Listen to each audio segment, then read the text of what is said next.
Hello, good evening everyone. I, Dr. Dhara Shah, physiotherapist by profession and part of Anshu Center, welcome you all on behalf of Anshu Development Center. We have went through a wonderful journey in this lockdown webinar sessions. This is our 10th event in a row and we would have not been possible with your great participation.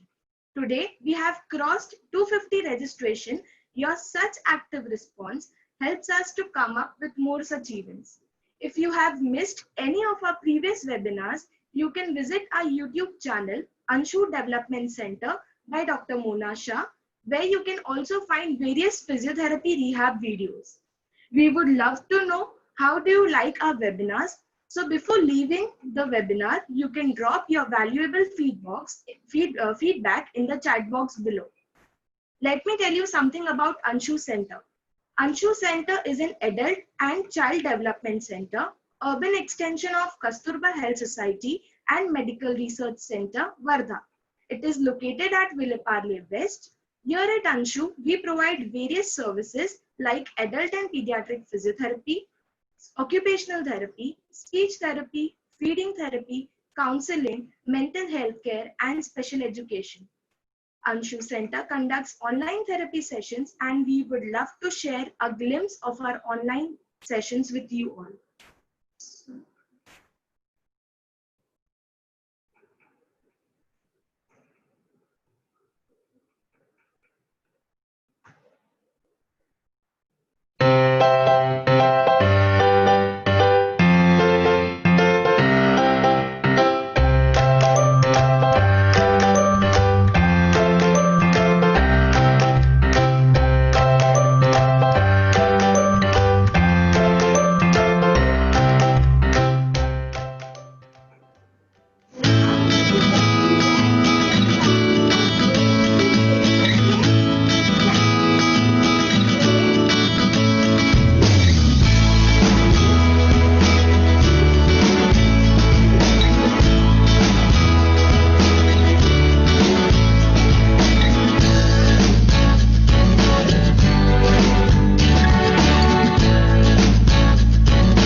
Hello everyone. The online session for my channel has been very effective. Thank you, Mona ma'am and Anshu Center. My daughter is studying in 4th standard with ICSE board.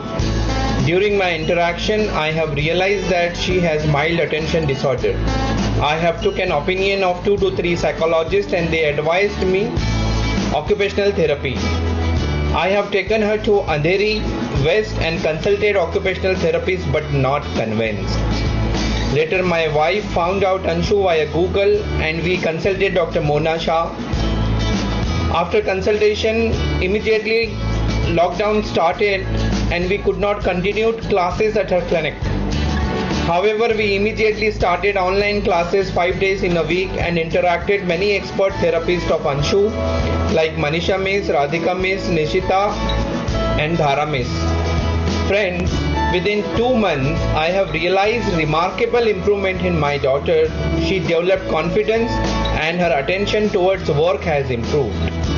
I would like to express our gratitude to Anshu, especially Dr. Mona, Dr. Manisha and entire team of Anshu. We wish Anshu team to continue good work for society and contribute for nation. Thank you.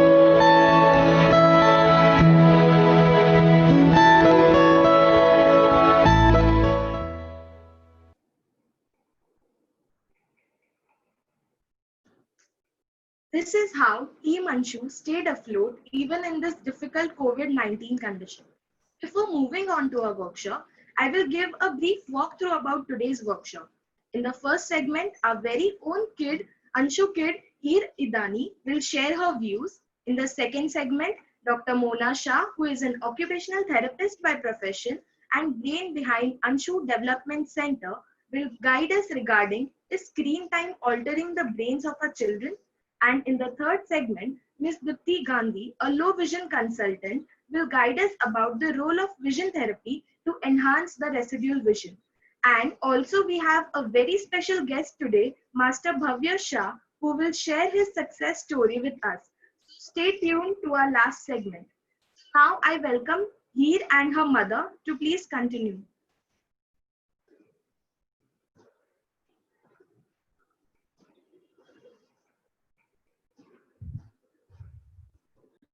Good morning. Good evening, everybody. My name is Heer. Today I'm going to talk about Anshu. I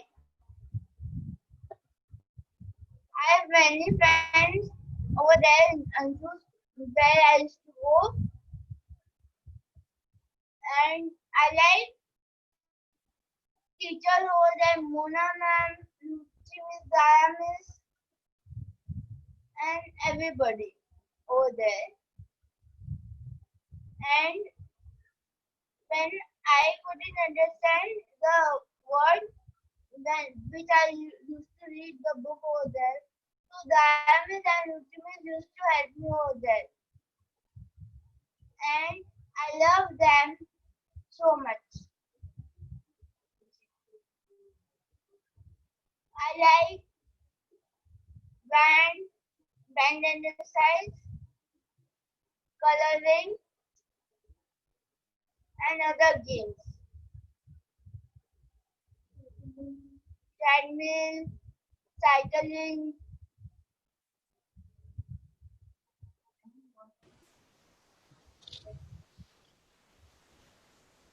Thank you. Very well said, Heer. Heer's mom, Thank you, ma'am. welcome.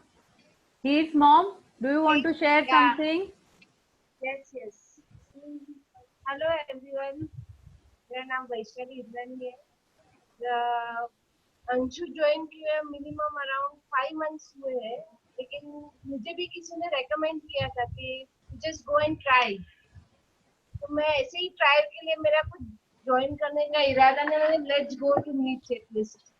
तो जब भी मैं first time madam Mona को मिली थी, I actually surprise कि वो जितनी उसने प्रैक्टिस किया है ना और जितना उन्होंने बच्चों को हैंडल किया है ना, उनके एक्सपीरियंस से बात करने से ही मालूम है. उन्होंने अभी तक जो मैं कर रही थी वीर के लिए, हम लोग जो थेरेपीज कर रहे थे और मैंने काफी अच्छे डॉक्टरों की थेरेपीज की, लेकिन मोना मैम से मिलने के बाद लगा कि नहीं, ये फाइनल मैंने कुछ अच्छे डॉक्टरों के पास आई हूँ और मुझे 5 मंथ्स में काफी अच्छा रिजल्ट मिला. कॉन्फिडेंस वाइज प्लस हीर के राइटिंग में और उसकी जो स्टडीज रिलेटेड है, जो भी उसमें काफी बेनिफिट मिला. मोना मैम के लिए मैं स्पेशली बोलना चाहूंगी कि वो देख के बच्चों को पहचान लेगी कि उसमें क्या प्रॉब्लम है. और अभी तक जो मैं थेरेपी सब डॉक्टर के पास कर रही थी, हम लोग थेरेपी कर रहे थे जितने भी डॉक्टर के पास, हम लोग फाइन मोटर स्केल के ऊपर कर रहे थे. सब लोग बोल रहे थे उसमें प्रॉब्लम है, उसमें प्रॉब्लम है. लेकिन जब भी मोना मैम ने उधर फर्स्ट मीटिंग में जो भी हीर के साथ टेस्टिंग की है, तो उन्होंने इमीडिएटली उसको फाइन मोटर स्केल काफी अच्छा है, तो प्रॉब्लम है ग्रोथ मोटर स्केल, इसके लिए आपको रिजल्ट नहीं मिल रहा है. और फिर हमें लगा कि चलो अच्छा है कि एटलीस्ट देख के मतलब इतना अच्छा है कि देख के बच्चों को देख के वो घर का कैसा माहौल है वो भी बता देते. That's amazing. जो मैंने किसी के इतने डॉक्टर्स को देखे, किसी ने ऐसा बताया नहीं, और जो भी बताया वो काफी फैक्ट बताया है कि चलो हर एक बच्चे में कुछ ना कुछ प्रॉब्लम है, ठीक है, बट पेरेंट्स कैसे हैंडल करते हैं और पेरेंट्स को कैसे हैंडल करना चाहिए, वो खाली डॉक्टर तक बच्चों तक सीमित नहीं है, वो पेरेंट्स के साथ भी उतनी अटैच है. और स्पेशली मेरा एक्सपीरियंस है कि जितनी भी थेरेपिस्ट के पास में गए कि हम लोग को रीवैल्यूएशन के बाद रिमाइंडर देना पड़ता है, प्लीज कभी करोगे नेक्स्ट रीवैल्यूएशन कभी, क्योंकि हर एक पेरेंट होता है कि बच्चे में कितना इम्प्रूवमेंट है, पेरेंट्स का किधर प्रॉब्लम है, कहाँ पे हम लोग रुक गए, क्यों प्रोग्रेस नहीं होता है, वो सब रीवैल्यूएशन से मालूम पड़ता है। तो यहाँ पे मैंने देखा कि हर 2 महीने या 3 महीने में मैक्सिमम रीवैल्यूएशन होता है। प्लस है कि कुछ एक्स्ट्रा चार्जेस नहीं होते, रीवैल्यूएशन जो भी तुम्हारा सेशन होता है स्पेशली मनी वाइज डेफिनेटली कि काफी रिजनेबल है। और रीवैल्यूएशन के लिए भी कुछ एक्स्ट्रा पे करो, ये करो वो करो, it's just not a money minded at all. वहां पे सिर्फ एक ही है, बच्चों का प्रोग्रेस कैसा होता है, पेरेंट्स कैसे हैप्पी होते हैं, कहाँ रिजल्ट मिलता है। पूरी टीम का यही एक है कि बस हमारे बच्चों को रिजल्ट मिले। वो हमारे बच्चे हैं लेकिन वो लोग सब जो भी पूरी टीम है वो खुद के बच्चे समझ के उन लोग को इतना अच्छे से ट्रीट करती है। I am really very happy with Anshu. मैं एक्चुअली सोच रही थी कि मैं क्या बोलूं क्या नहीं बोलूं, मोना मैम से बात किया था मैंने। मोना मैम ने सिर्फ इतना बोला आप अपना एक्सपीरियंस शेयर करो, तो बोला ठीक है, एक्सपीरियंस खुद का ही शेयर करने का टीच की जरूरत नहीं होती है, तुम खुद ही बात कर सकते हो, तो थोड़ा कॉन्फिडेंस आ गया बात करने का। तो I am really happy and I am really thank you Mona ma'am. Specially मैं डॉक्टर दरा और रुचि के कांटेक्ट में ज्यादा हूँ, so I want to thank both of them. Thank you very much. Bye. Thank you so much in sharing your experience. आपने अपने मन से जो बोला बस वही बहुत है, और हम ऐसे ही हमेशा आगे बच्चों के लिए और पेरेंट्स के लिए काम करते रहे। Thank you once again so much. Thank you so much.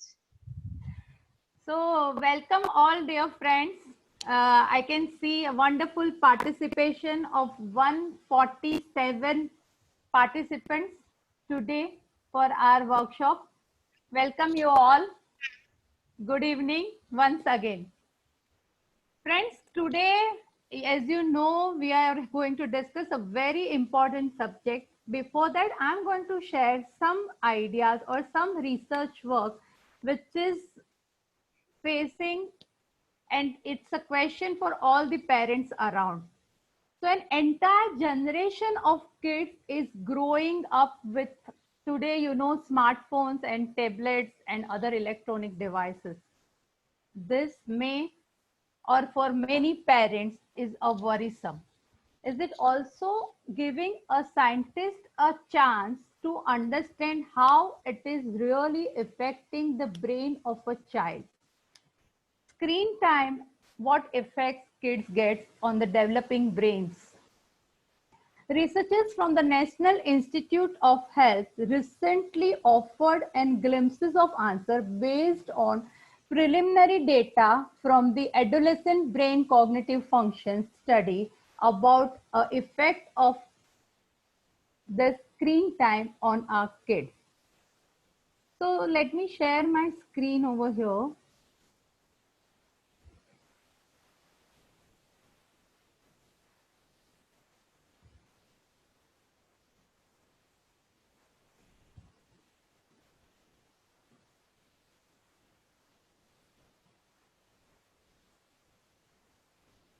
Yes, friend. So as you can see, there is a picture of MRI scan. The brain scan showed that kids with lots of screen time had a premature thinning of cortex. Cortex is the outermost layer of the brain.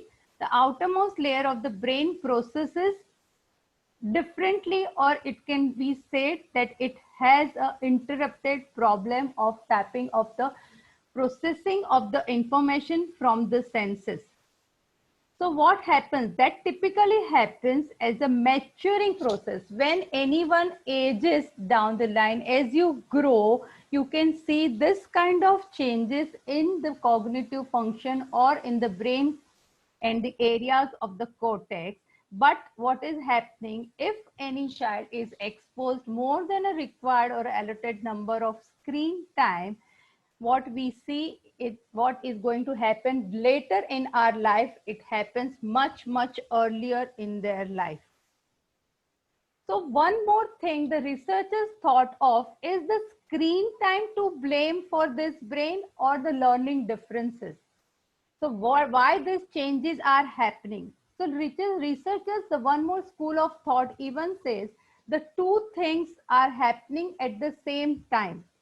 It is hard to tell what is happening first. For example, excessive screen time. If any child is watching excessively any of the gadgets and he's like obsessed for this gadget, and it's may lower their academic performances definitely, but it can also be said that children who have difficulty in learning or for solving some mental task may be more inclined towards the screen time. So it is still research going on.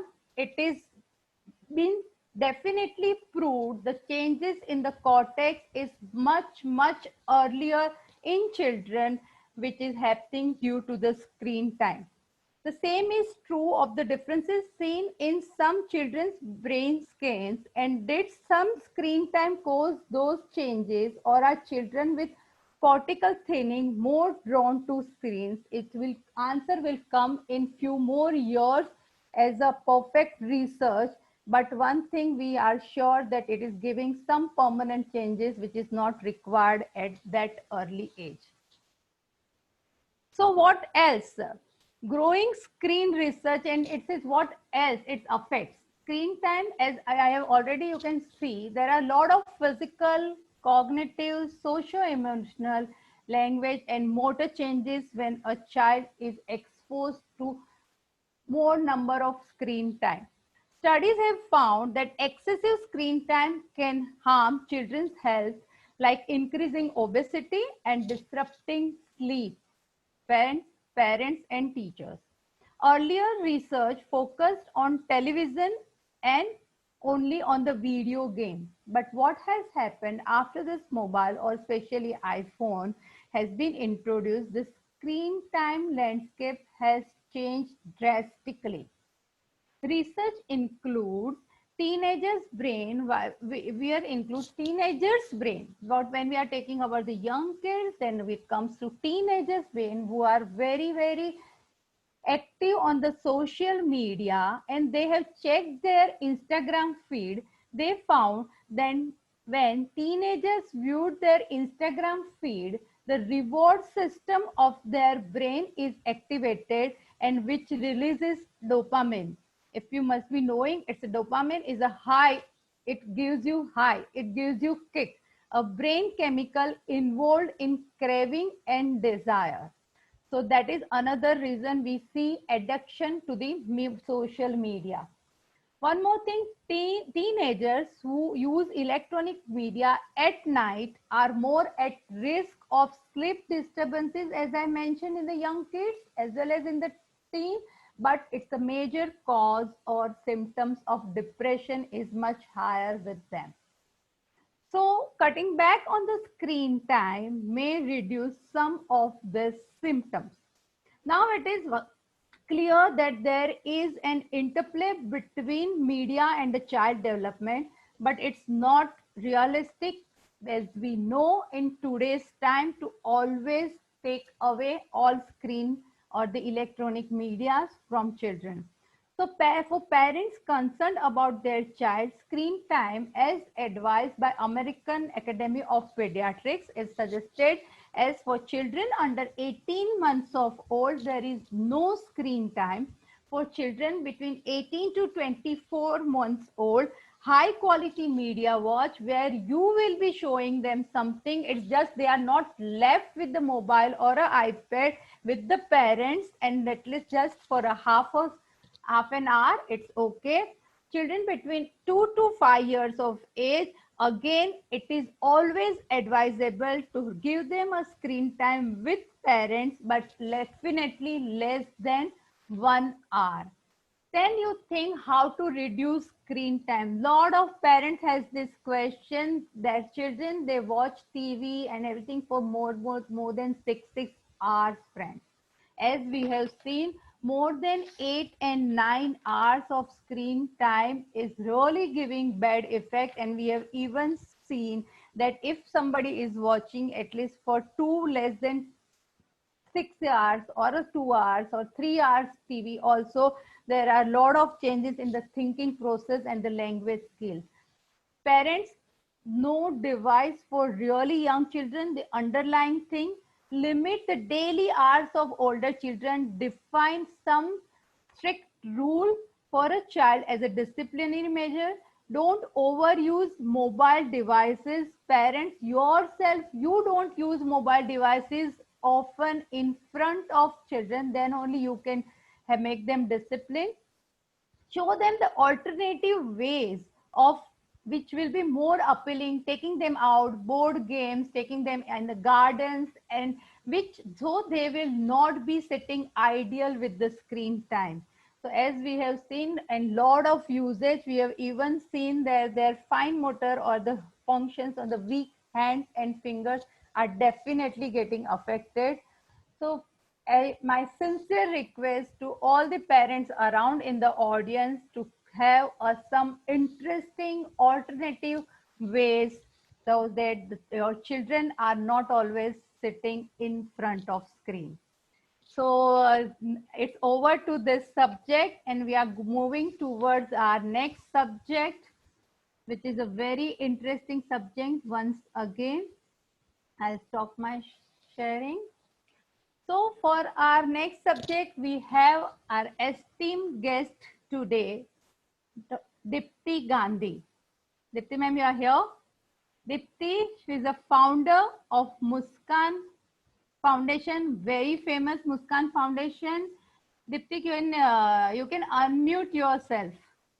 She is in the field of vision assessment and vision rehabilitation for more than 26 years. She is trained under World Health Organization and created unique own vision therapy. With the increasing need of children with special need, Muskan Foundation has 4 centers across Mumbai. Over to Dipti Gandhi for understanding visual processing and role of vision therapy in residual vision. Over to Dipti Gandhi. You have to unmute. Yes. Yeah. Mona, yes. So, first of all, thank you, Anshu Center, for calling me. And this is such a pleasure for me to introduce something which is not, there's very little awareness about what is cortical visual impairment and what are brain-based, visual impairments. Mona, I'm not being allowed to share the screen. Can the host allow me to share the screen? Yeah. It's done. Deputy Madam, done. Yeah. Okay. Yeah. So let us start directly with the subject itself. So today I'm going to speak about what is cortical visual impairment, how is brain involved in vision.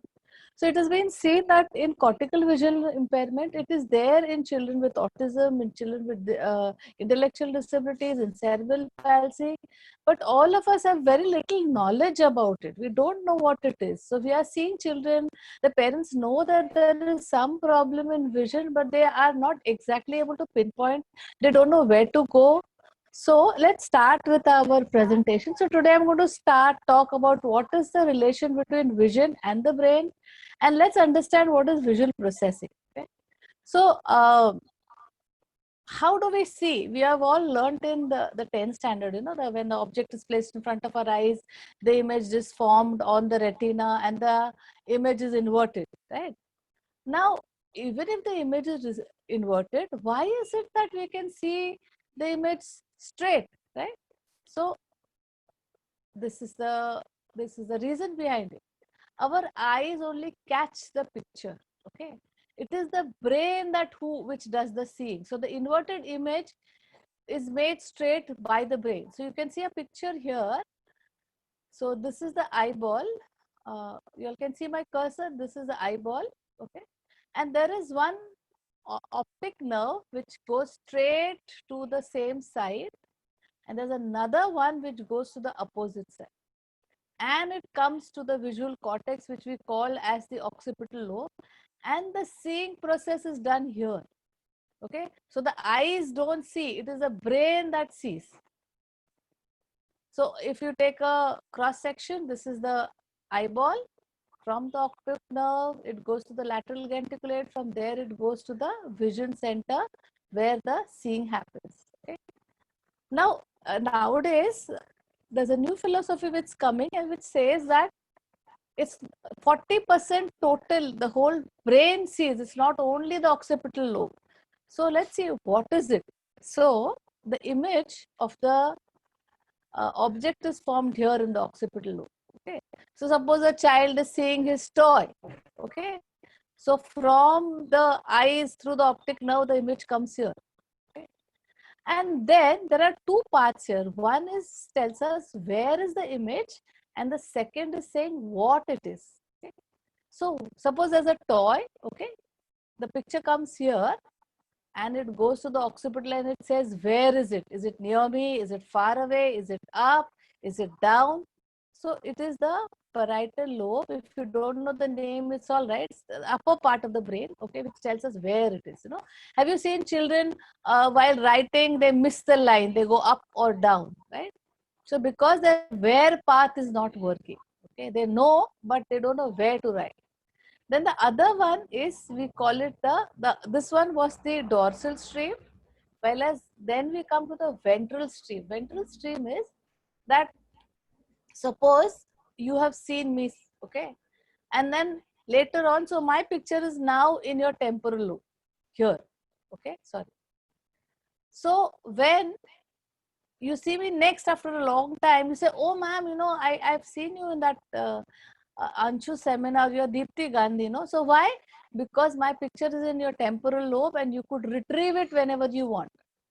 So whatever we see, if your child is writing, okay, he has learned to write a few letters, or he has learned to identify objects. So that he keeps in his temporal lobe, okay, and whenever he wants it, he is able to retrieve it and use it, okay. So that is called the ventral stream. So seeing process is all connected. It's not only seeing. Where is it? What is it? All that is done. That's the visual processing part. Okay. So suppose there is a brain injury. Okay. Then we called it, it's a neurological visual impairment. So there are so many names for it. It is either called cortical visual impairment, it's called cerebral visual impairment, it is called delayed visual maturation. Okay. It depends upon what. So actually cortical visual impairment and cerebral visual impairment both are same. Okay. Only thing is different countries call it different.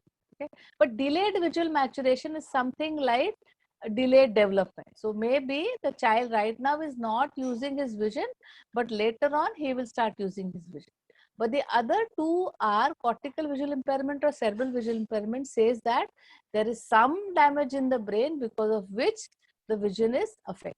Okay. So these are the definitions. I will not go word by word, but what it says is that if there is a damage in the occipital lobe, then there is problem in vision. It nowadays they say not only in the occipital lobe, it can be anywhere in the brain, and the child may have a problem with vision. So if you all have seen the movie Gajini, you remember he doesn't identify the people and he keeps all the pictures with him, no, of those people, because his temporal lobe has been damaged. So he can see, but he cannot recognize people. Okay, so that's also cortical visual impairment. Now we come to, what does cortical visual depend upon? It depends upon the location of the damage. Okay, so of course it should be somewhere near the occipital lobe. Okay, it can be between occipital temporal lobe, it can be between occipital parietal lobe. Then the degree of damage, how deep is the damage? Okay, then extent of damage, how much it has been spread, and whether the eye movements are impaired. So this is what the severity of cortical visual impairment depends upon. Then we come to what is vision. Okay, before we understand what is cortical visual impairment, let's understand what is vision. So vision basically has 5 components. When we talk about vision, we must know these. One is visual acuity. So when you go to an eye doctor, he measures the ability of the eye to see, and then he gives you the number of spectacles, right? So that is called as visual acuity, the ability of the eye to see. The next one is a field of vision, okay, visual field. So children with cortical visual impairment or other children who have some vision problems, they lose a part of the visual area that you're seeing. So when you look straight, okay, even though you look straight, you can see what is down, what is up, you can see the fan, you can see people in your periphery, right? So sometimes when the child has cortical visual impairment, they might lose the upper field, the lower field, the right field, the left field, or the central part, or the peripheral part. Okay? So those were the 2 factors which we talked about, visual acuity and visual field. Then we come to factors that affect our vision. Okay, it affects your vision, my vision, and also the child's vision. Okay, like for example, the color of the object, the contrast. Suppose I keep a yellow ball on a yellow maybe mat, okay, the child will not be able to see it. But if you keep that yellow ball on a black surface, the child will be able to see it. So that is contrast. Size, you see these children holding objects very close to your eye, right? So that was contrast. So there are some 12 factors which you're going to see later on, which affects your vision, my vision, and predominantly the vision of the child. Okay. Then there are visual skills. So visual skills also we're going to see what they are, like tracking, scanning, depth perception, visual discrimination. So those things come there. And nowadays we believe, like Dr. Mona said, that there is sensory integration dysfunctioning which affects vision. The motor functions also affect vision. The cognition also affects vision. So when we talk about vision, we must be aware of, we must be cognizant of all these factors, and then only we'll be able to understand what the child's vision is. Then only we'll be able to work on his vision. So you remember the third point of vision was the environmental factors. I said we'll deal with it later. Okay. So what are the environmental factors which affect vision? Whether the objects are familiar or strange. So suppose I take out a part from the computer or from inside your TV and ask you, what is this? Can you tell me what are its functions? You say, I am not a computer engineer to tell you, right? So we see objects or we recognize objects which are familiar to us. Okay. Then distance of the objects which are further away, we can't see them. And children who have organic or neurological vision problems will not be able to see objects which are further off. Okay, so that is why we provide them bigger size. Okay, the size of the object. Next one, detail and simplicity of the object. So we say that if there is too much clutter, suppose you're taking a lesson with a child, okay, and then your phone is there, there's a diary, there's a pen, your purse is there, there's too much of a clutter, then the child will not be able to see. Or a typical example that I can say is that when you show pictures in a book, okay, usually we say all fruits are there together. Okay, so that time, if there are too many things, the child will not be able to see if the child has cortical visual impairment. If you can present only one picture at a time, the child will be able to see better. Then the amount of light falling off the object. Suppose there is too much light or too little light, our child will not be able to see. So there should be right amount of light and it should be falling on the area where the child is working. So if it's on the table, the light should fall on the table, not on the face of the child. Then contrast, as I mentioned, that you should always have good contrast. If there's poor contrast, our children will not be able to see. Color, with cortical visual impairment, usually say that children have preference for color. Usually it is red or yellow. But there are other colors also. But usually children with cortical visual impairment or neurological problems like red and yellow. So you can start with red and yellow and they will see better. Then whether the objects are still or moving. So I give this typical example. If you are supposed to meet your friend at a mall, okay, and she's further off and you will wave your hand and say, hi, I'm here. Why? Because movement always triggers vision. So when you're working with children with cortical visual impairment, with neurological visual impairment, you should always move the object a little. Movement will trigger vision and then you can stop the movement. You need not keep moving continuously. Okay. then how easy the objects are to find. Suppose you're asking the child to search something which is down in a drawer, lower down. It's difficult for him to understand where it is, how it is. So it's difficult. But if it is on the table where you're putting all the objects on the top, he will be able to find it. Then next is position of the object. So how the object is held. According to that, the child will be able to identify. Suppose you are holding a banana, okay? If you are holding it vertically, he'll be able to see it. But if it is somewhere, straight in front of his eyes, he will not be able to see it. Then next is time available for looking. So now we should remember that the image that is formed on the retina goes slowly through the optic nerve and goes to the brain. Now this brain is a damaged brain, has some injury, it is not able to interact immediately. If for a normal child I show a flashcard, he will immediately look at it and say what it is, right? But my child has a neurological problem, so give him more time. It's something called as visual latency. So give him more time to see and then present the next object. Then the next one is glare. We as special educators or therapists, we tend to laminate our things so that, drooling and all will affect the child. So don't laminate the flashcards if you're working with a child with cortical visual impairment, because then they can't see with the glare. Or when you're working with a child, don't use, diamond jewelry or mirror work, because that will create a glare which you don't understand, but the child will not then cooperate with you. Okay, so we did visual acuity, we did visual field, we did environmental factors. Now we are coming to visual skills, which are very, very much important when we are working with a child. So optical visual skills are that where the eye plays a very important role, and perceptual skills are that where the brain plays an important role. So when a child is viewing, both optical and perceptual skills are important. In optical, the eye is doing more work. In perceptual, the brain is doing more work. But both of them are always working together. So let's give an example of optical skills.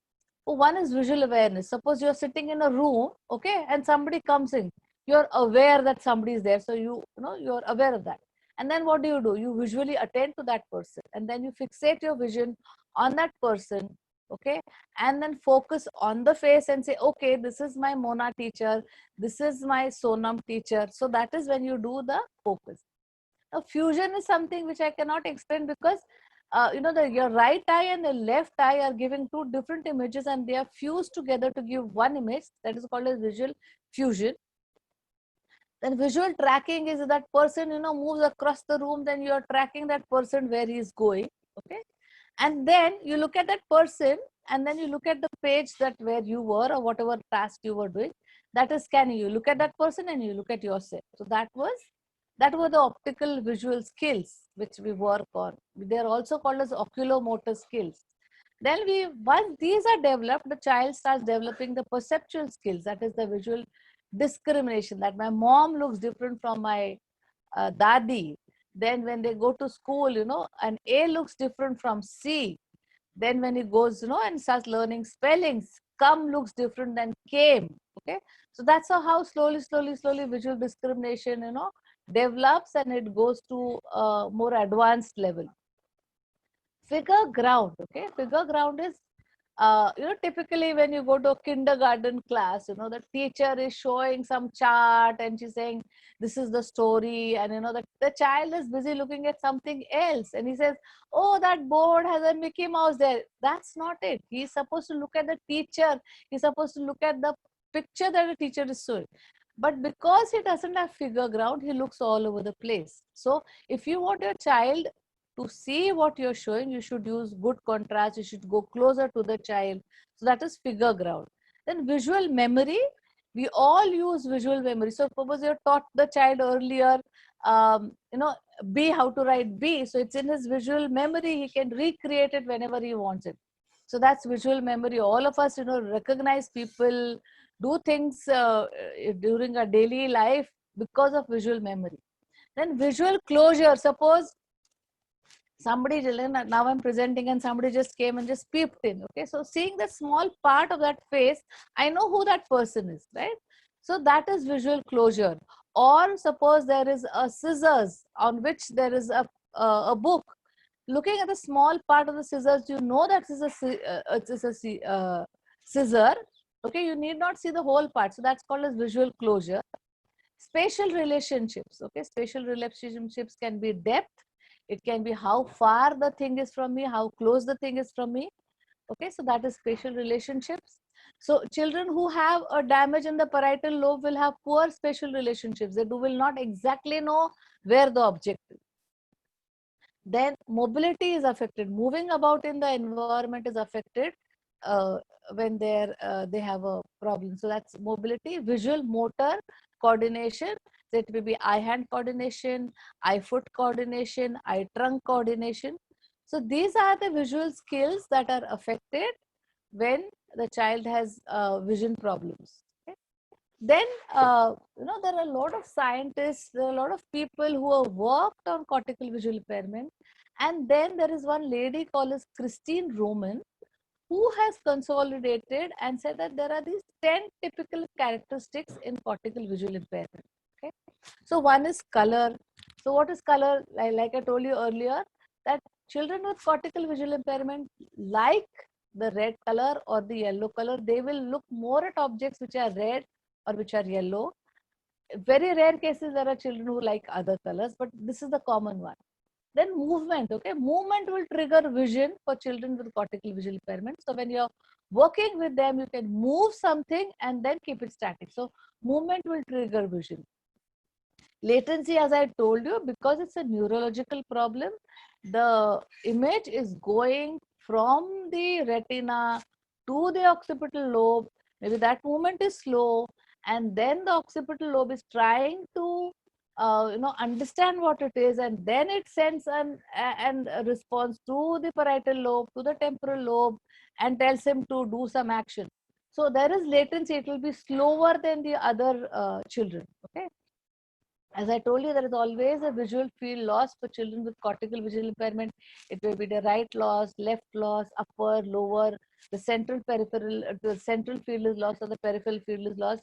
So one must know what is the field loss and accordingly work. For example, if a child has a left field loss, okay, we usually read from left to right. Okay, so if a child has a left field loss, do you think he'll be able to read? No, because he's lost the left side. He will not start with that. So if you know it, then you will make those adjustments. You will put the material in the right field instead of the left field. Then, as I said, complexity can be on the page where the child is working. There is too much clutter. The child can't work. So start with 1 or 2 objects and then slowly add objects to it. Or if you're showing pictures, let there be only 1 picture at a time initially, and then you can add pictures. Complexity also means complexity in the environment. So suppose you are working with a child with cortical visual impairment, there's too much noise around, okay? The child will not be able to concentrate on what you're saying. So complexity means not only on the activity you're doing, it also means the environmental complexity. Or if there are too many pictures in the background, the child will not be able to concentrate on what you're showing. Okay, light gazing or non-purposeful gaze. So either they are light gazer, wherever there is light, they'll keep looking at it, or they will look at the light and not show any reaction to it. So it can be both, either this or that. Then distance viewing. Okay, so one meaning of distance viewing is when the object is further away, children with cortical visual impairment can't see. And it can be also the further the object goes, there are many more things that come in the visual field, and that is disturbing to the child. That is why they cannot see at a distance. Then visual reflexive responses. So somebody like a low vision consultant like me, they assess these visual reflexes and they say, okay, the child has cortical visual impairment because the visual reflexes that should be there in the child are not there. Then visual novelty. Okay, now if you show a new picture or a new toy to the child, a child with cortical visual impairment will not like to relate to it, will not like to play with it, because the brain has created a visual tract for Suppose you're saying a mug. Okay, you're saying this is the picture of a mug, which is yellow in color, which the teacher is showing in the class every day. And the mother is showing at home another mug, which is red. He cannot relate to it because there is no visual novelty in that, right? So if you're showing the child a mug which is yellow, so consistently the teacher is showing that, the mother also should be showing the same picture, so he will be able to relate initially to start with. So visual novelty, they cannot relate to new things, new pictures. So when you're teaching new concepts to him, start with the same thing and then slowly start showing new things to him. For example, suppose you're teaching him a dog. Okay, the picture of the dog that you are showing, it should be same consistently. And then slowly you can add another picture saying that this is a dog and this is also a dog. Okay. Then visual motor, that is they have problems with eye-hand coordination, eye-foot coordination. So these are characteristics of CVI that we all must remember and make changes. And our assessment of CVI, there is a range 1, range 2, range 3 that we call. It depends upon the characteristics of cortical visual impairment, how many are more, how many are less. Okay, so this is the characteristics of CVI, which all special educators, all therapists must know and work on during their session. So now, what is a vision rehabilitation program? Okay, so when you start with a vision rehabilitation program, first of all, there should be a clinical assessment by an ophthalmologist, by a pediatric neurologist, and they should say, oh, this child has his clinical reports, when you examine the eye, there's no problem with the eye, but he has damage, somewhere in the brain, because of which he has neurological visual problems. Okay. Then what happens? Then the child comes to a low vision consultant like me, and then we find out we do a functional assessment of vision and see how much functional vision does the child have, what is his visual acuity, does he have a field loss, what are the factors that are affecting his vision, what are the visual skills which are there right now, what are the visual skills that I need to improve.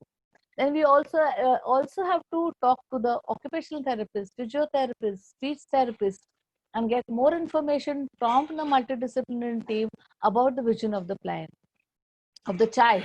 And then we plan a proper visual development sequence for the child. And then we execute the vision rehabilitation program with the child. After 3 months or 2 months, we reassess the child and say that, okay, earlier my readings were that, the child was in range 1, or the child was, his acuity was this, whatever it is. And then we reassess the child and then we improvise the program, because children with neurological visual impairment, that is cortical visual impairment, are very difficult to understand. So you have to keep improvising the program, you have to keep changing the program, and then continue the program till you see improvement in the child. One thing very nice about cortical visual impairment is that the vision improves in cortical visual impairment. Suppose I get other children who have a problem with retina, who have a problem with optic nerve, which have a problem with cornea. There are very little chances that the vision will improve. But in cortical visual impairment, the child's vision improves with proper intervention. So now all of y'all want to know, what is vision therapy? We've heard so much about it. We don't know where we can get it, how to do it. So, most reports, when they come to me, they say, isko vision stimulation dena. Okay. But no, WHO says that vision therapy or vision rehabilitation program has 3 steps. It is vision stimulation, it's efficiency, not deficiency. Okay. It is visual efficiency and visual utilization. Okay. So this is it. So when you start a vision rehabilitation program, it's like, when you're exercising. What do you do when you're exercising? So initially, you will first warm up, isn't it? You warm up your body, right? So similarly, in a vision rehabilitation program, you have to first stimulate the child's vision. The brain is not used to seeing anything. The brain doesn't want to see anything. Okay, they pose like they are blind. They don't want to see anything. So what do you do? Initially, you start stimulating the child's vision. Okay, it depends upon the child, okay, what he likes, what he doesn't like. So you use contrast charts, you use black and white pictures, you use light. There are different ways of stimulating the vision, and at what age the child has come to you. And then we move on to visual efficiency, where we start working On the optical skills, you remember the tracking, scanning, and all that. And then we move on to discrimination. So we start with oculomotor skills, and then we move on to perceptual skills. And now, once the vision has been developed, like suppose somebody is going to the gym, first he warms up, and then he works on his triceps and biceps, and what do you do with that? You use that in your daily life to pick up objects. So whatever the vision has been developed, that vision has to be used. Okay, so this is the vision.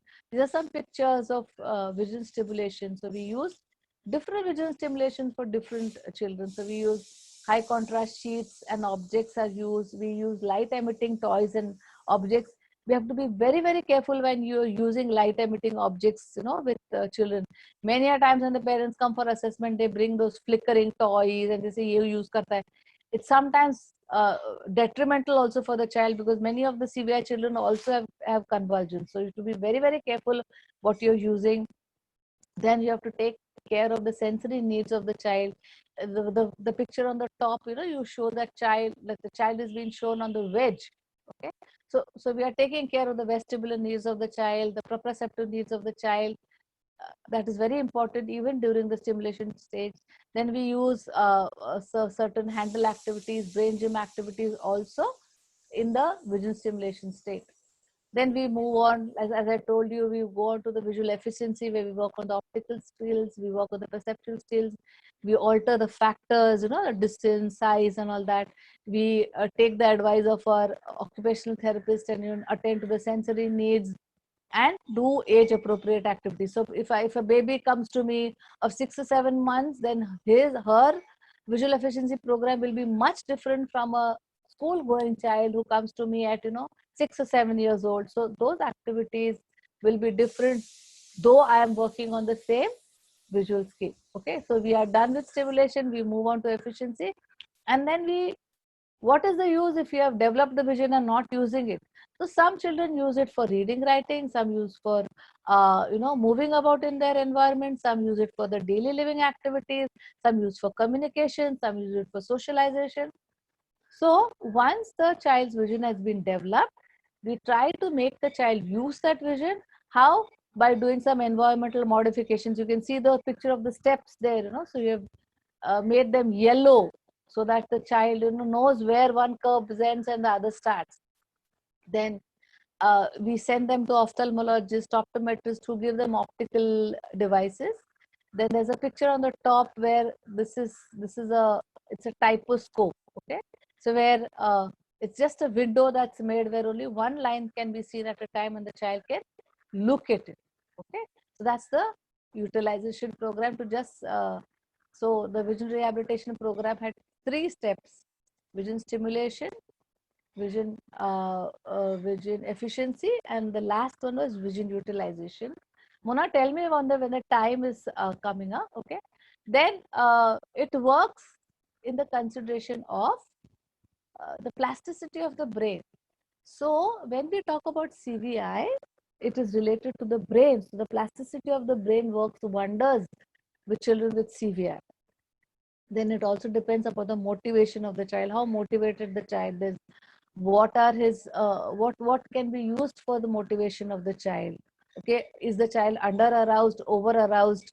So even that can be taken care by your OT or your pediatrician can tell you. So that is also one thing. Then we have to have a multidisciplinary approach. Many a times our children have a lot of problems with motor, have problems with sensory integration. So we have to take the advice of our PT. So PT will tell, this is the best position, ma'am, where he will feel comfortable to sit. So this is the position that you should give when you're doing the vision rehabilitation program. Then the OT will tell you, that use this for proprioception, use this for vestibular, then use this for tactile, where the child is aroused to the extent that he can operate well. Okay. Then also there's an effect on the comorbid conditions. Usually if you see a CVI child, he will either have autism, he will either have a CP, he may have hearing impairment. So if the child has these conditions, we must know its implication on vision. So for example, if the child has sensory integration difficulties, the vestibular definitely affects your vision. Okay. So you have to take care of that. Suppose the child has cerebral palsy, his motor movements, if whatever is the tone, if the tone is too tight, is definitely going to have affect his eye muscles or his position. So you should know what is the effect of the other comorbid condition on the vision. Then we've already spoken about sensory integration dysfunction. Yeah, so I'm done, Mona. If there are any questions, I would like to take them. So, Yeah, Mona? Dipti, can we hear first Bhavya and then we'll take Yeah, questions yes, together? yes, So that yes. will be nice. Yes, So it yes. was really very well explained. You have simplified it so much. So it was very easy for, I'm sure, everyone. And as we know, we all work together as a team. So that's Thank good. you so much. So here, friends, we have a very special guest, young and buddy. So who is the inspiration to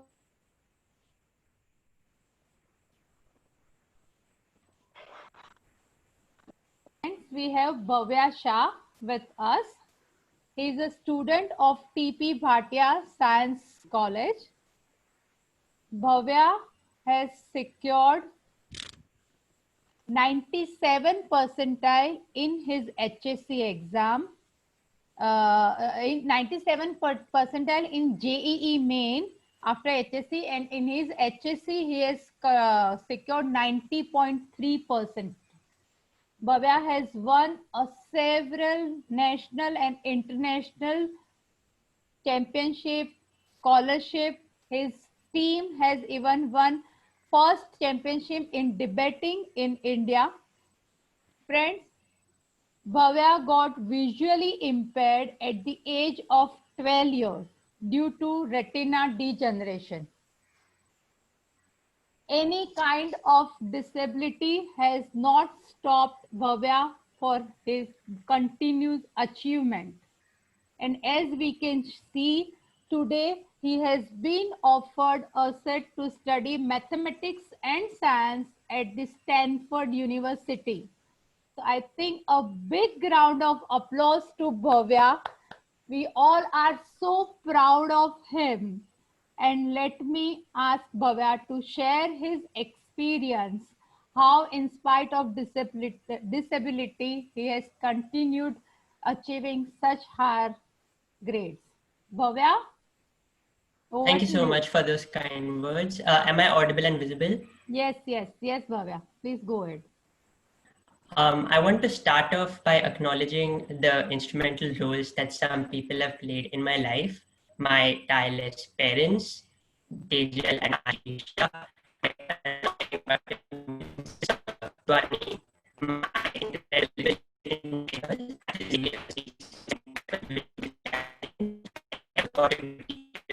TP Bhatia College, at Gopi Birla Memorial School, as well as my JEE coaching institutes, and my friends, my debate coaches, and everyone else who believed and trusted in me.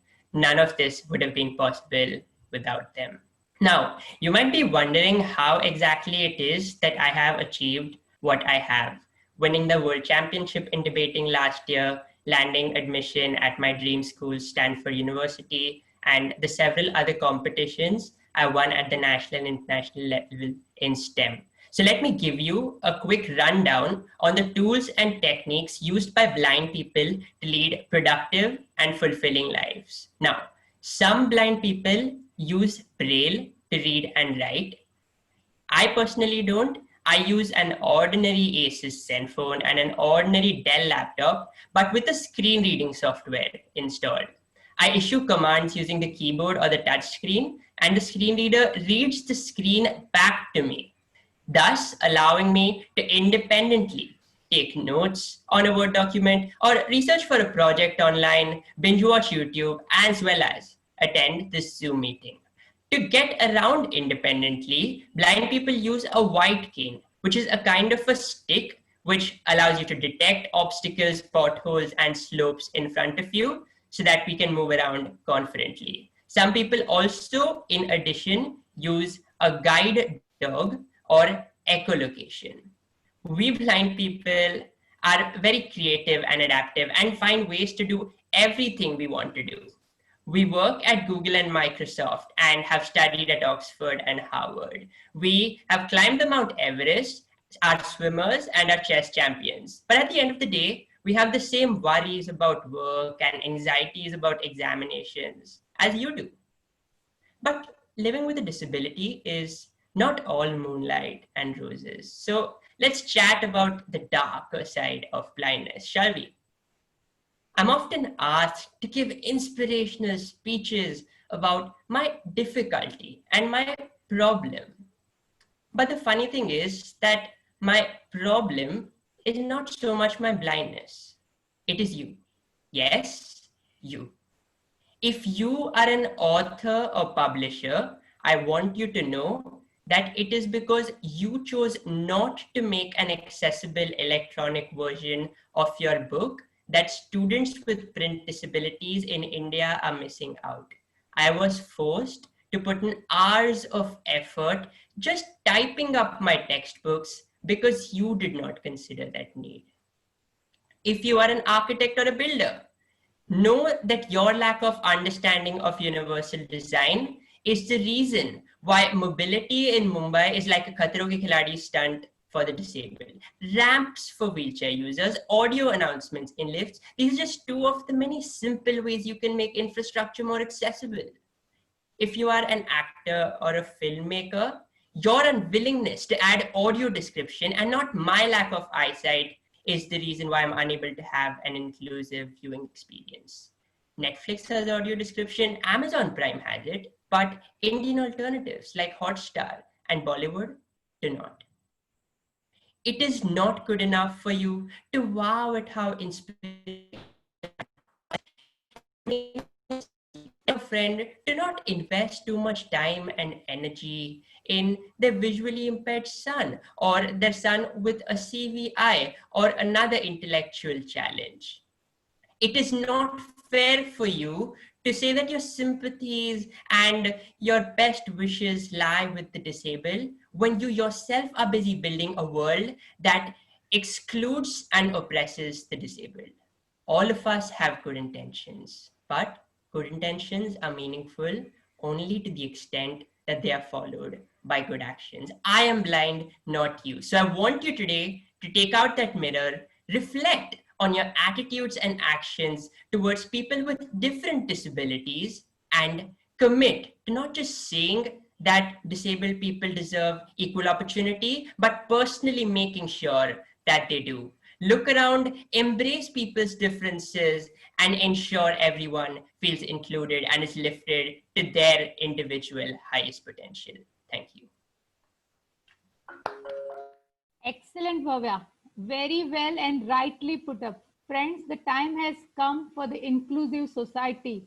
As a citizens of India or a esteemed city like Mumbai, we should work towards the inclusive society, and we should have our environment where all the disabilities can have access and they can move easily and they have access for everything they can enjoy. Baba, it was great listening to you. May I have your mom aside? We want to give her a big round of applause. It is mother and family member who is always responsible, and especially parents whose positive thinking and constant support always helps children to achieve. So, Bhavya, a big thank you to your mom. We are so proud of you. We are so proud of you and wish you all success in your future. And I am sure you will reach a greater heights and you will come back to India once and you will make sure that everything in India is also equally good and we can make each and every person over here that comfortable. Thank you so much. Thank you so much. Now we can take few questions, Dhara. Yes, ma'am. So there is a question for Deepti, ma'am. Yeah. So is there any checklist for functional vision impairment?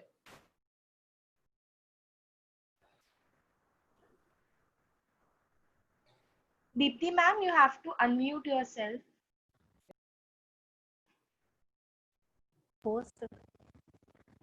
Yeah. So what your functional, what did you say? Your functional list. Any checklist available for functional vision impairment? There are so many available, but nowadays there is a lot of specialization. So for cortical visual impairment, the functional list would be different. For the other organic disorders, it would be different. Okay. So there is one more question. There is a parent who is asking that her son has visual stimming, so he cannot concentrate. So how can you improve it? So if it is visual stimming, you should go to an occupational therapist, and then we can work with her. So I mean, it's very vague to tell you right now as to what vision stimming it is. So if it is a child who's a premature child and he does the eye poking constantly, right? So if she's talking about that, then we can work on it. But I don't know what if he's doing flickering this way, okay, then maybe the OTs should work on it. So it depends from child to child. You have to do an assessment first to know what is the origin of it and accordingly treat it. Okay. There's one more question that why child start showing squint in the evening? Yeah, so if the child is squinting in the evening, that means as the light, the illumination decreases, the child is not able to see well. Yeah. So if you can improve the illumination, give him better glasses, then the squint will decrease. Okay. So I have one more question on an email, ma'am. Okay. I'm reading out for you. I have my son, 9 years old, has autism, doesn't look for things which are in extreme right or left. Also, sometimes he blinks his eyes too much. For this, we have done EEG, but there is no indications of subclinical seizures, and it stops automatically after 1 or 2 weeks. What should we do? Please advise. Yeah, so it typically shows that the child may have a peripheral vision loss, okay? And we can work on a vision rehabilitation program and see what are his needs. When does he need to know about his peripheral vision, okay? And then accordingly, we can train his vision.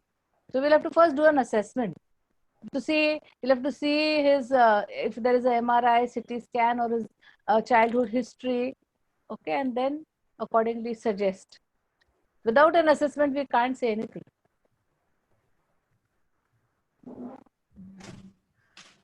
Yeah, Upendra is asking if there is a squint. Can I take that question, Dara? yes, ma'am. So somebody is asking that if there is a squint, right? So if a child has cerebral palsy, okay, then what happens is there are 6 muscles in the eye which help the eye to move right, left, up, down, right? So if they are weak, like the child has a tight tone or a loose tone, similarly they'll have the same tone here. Because of that, the child has vision problems. So as I told you, the oculomotor skills, initially we'll have to work on the oculomotor skills, the tracking, scanning, we do an H movement, and then the squint most of the times decreases. Also, the child should have the right glasses, the chasma. So that also helps to decrease the squint. Okay, and there's one more question. If a child likes to see turning pages only, how to stop that? So that is again a part of stimming. Maybe he's trying to stim. So the occupational therapist is a better person that you need to go to, and we can always work in conjugation with them. This is typically, it's a stimulation problem. Yes, it is to do with the occupational therapy program. It's an occupational therapist, yeah.